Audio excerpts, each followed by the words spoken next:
What's going on, everybody? Welcome back to another video. And in today's video, we're going to be talking about Jungle Cruise. So Jungle Cruise stars Dwayne "The Rock" Johnson, Emily Blunt, Jesse Plemons, Paul Giamatti, Jack Whitehall, and so many others. It's got a star-studded cast and is the latest installment into a series of films that are based on, Disney theme park attractions. Jungle Cruise is one I've always enjoyed. It's not one that I'm absolutely crazy about, but as a longtime Disney fan, especially when it comes to the theme parks and as a frequent goer to the theme parks my entire life, I can definitely say that Jungle Cruise definitely holds a special place in my heart as a part of Disney history. And so I was definitely interested to see when this movie was coming out, what it would be all about. And similar to what they did with Pirates of the Caribbean, they took a very simple ride that you kind of just go around and, hear these iconic lines and see the animatronics say and do things. Or in the case of Jungle Cruise, you have, a skipper, somebody who's on the boat who's saying these iconic jokes and lines that are just part of that cheesy Disney experience.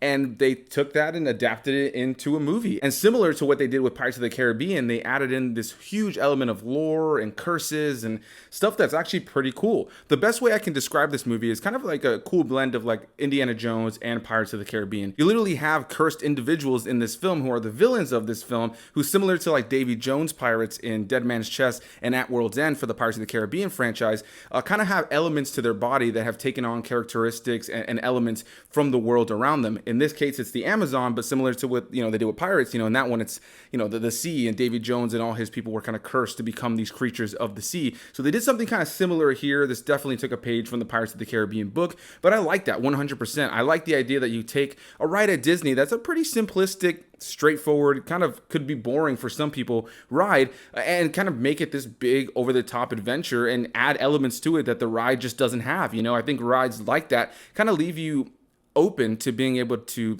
take that basic premise and just amplify it and make it into a big adventure. They did it with Pirates, and now they've done it with this one. And yeah, genuinely what I could say about this movie is that this is a fun summer blockbuster film. I had a lot of fun watching this movie, got to see it on a Dolby screen, and I was not bored at all while watching it. I thought the performances were fun the entire time while watching it. It's a silly, fun ride of a movie that has tons of actual references to the real ride, whether it's in its dialogue, visual references, story beats. I really enjoy the way that they incorporated all these things that are part of the ride, that are part of, that Disney legacy, and kind of instilled it into this movie in a fun and silly way that pokes fun at how silly that ride is, but the movie handled it in such a self-aware way that it pokes fun at itself. It knows it's silly. It knows that the premise of Jungle Cruise and the ride itself is silly, but again, they use it in such a fun and silly way that I think that if you're not really familiar with the ride, it may just kind of come across as a silly joke for the movie. But for anybody who has that longevity of a fandom with Disney and goes to the theme parks often and has ridden Jungle Cruise plenty of times, without a doubt, you've made fun of that ride on your own plenty of times, and this movie definitely leans into the jokes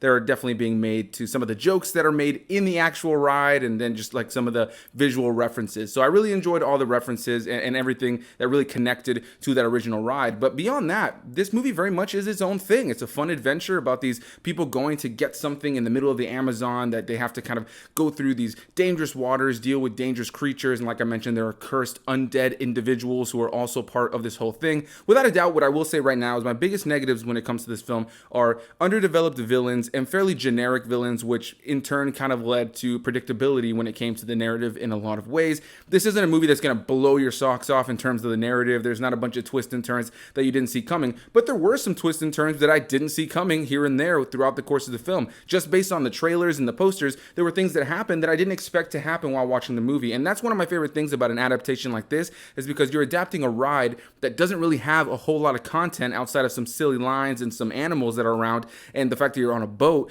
They're taking that premise and just amplifying it into this big adventure movie that you're able to kind of do whatever you want with. So even as a longtime Disney fan myself, I can just sit back and kind of just see what they do, and then just be able to appreciate those references, those hints, those nods to the original ride, while also just being able to appreciate that they're able to do something completely fresh, new, and different with this movie, because of the fact that that ride is not constrained to a narrative that's already preset. I really enjoyed that they were able to just kind of have fun with this movie, and ultimately sitting there, I had fun. The audience was laughing plenty of times. I laughed plenty of the times watching the movie. The cast is great. The chemistry is great, especially between Dwayne Johnson and Emily Blunt. Really enjoyed their chemistry throughout the course of the film. Again, this isn't the most incredible film. It's not going to blow your socks off narratively, but ultimately, I was really engaged, and I was definitely really into what was happening, and I was never bored. And like I've said on this channel on a million occasions, the worst thing a film can be is boring, and this film was far from it. I also want to highlight the director of this film, whose name I can't pronounce at all, or I don't really know how to pronounce it properly, so I'm just gonna be honest about that. I believe it's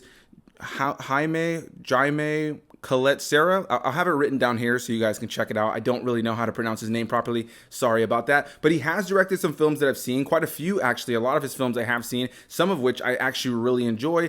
Things like House of Wax, which isn't one I'm crazy about, but I have seen. Orphan, which is a great film, really enjoy that one. And he's done tons of Liam Neeson films like Non-Stop, The Commuter, Run All Night, which is one I really enjoy. Which is the other one here?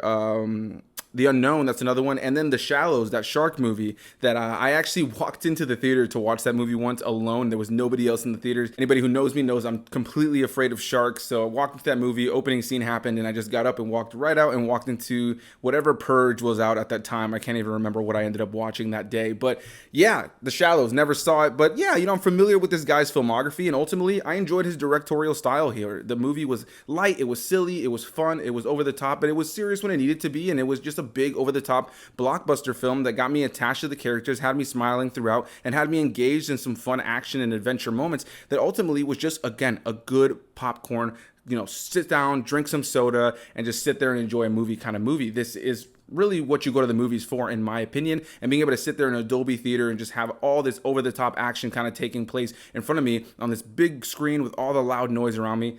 I really enjoyed it, and I was just never bored throughout. Now, I don't want to keep you guys for too much longer, so what I will say is I do highly recommend this film. It's currently available in theaters as well as on Disney Plus if you choose to go with the Disney Premier Access $30 extra to watch it on Disney Plus. But of course, like most of those, a few months from now, it will be on Disney Plus for no extra charge. So ultimately, whether you watch it in theaters or you watch it on Disney Plus, whether you do it now with the Premier Access or wait for it to actually just be on Disney Plus later on, I think this is definitely a movie people are going to enjoy. I highly recommend it. I think it's got tons of fun elements in there. And again, a nice blend of like Indiana Jones and Pirates of the Caribbean. Over the top, silly, it sits in its own reality that's, heightened. And I definitely want to praise one last thing that I really enjoyed about this film, and that is the score. Really enjoyed the music in this film, and I definitely want to praise the composer who did that, whose name is James Newton Howard. And I wasn't super familiar with his name just right out of the gate, but then I ended up looking at the different films that he's worked on, and things like Peter Jackson's King Kong. You have Raya and the Last Dragon that recently came out, the two Fantastic Beasts films, the Hunger Games franchise, Maleficent. He even worked with Hans Zimmer on The Dark Knight, and I mean, the list just goes on. The dude's got like almost 150 different credits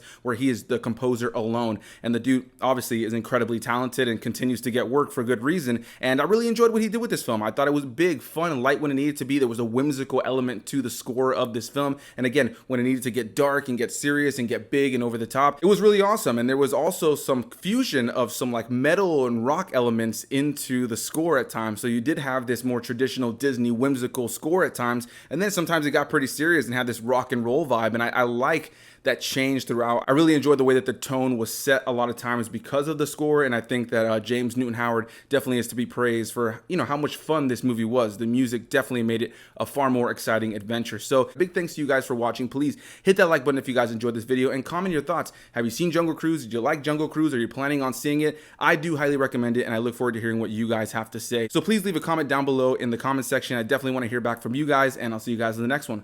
Bye-bye.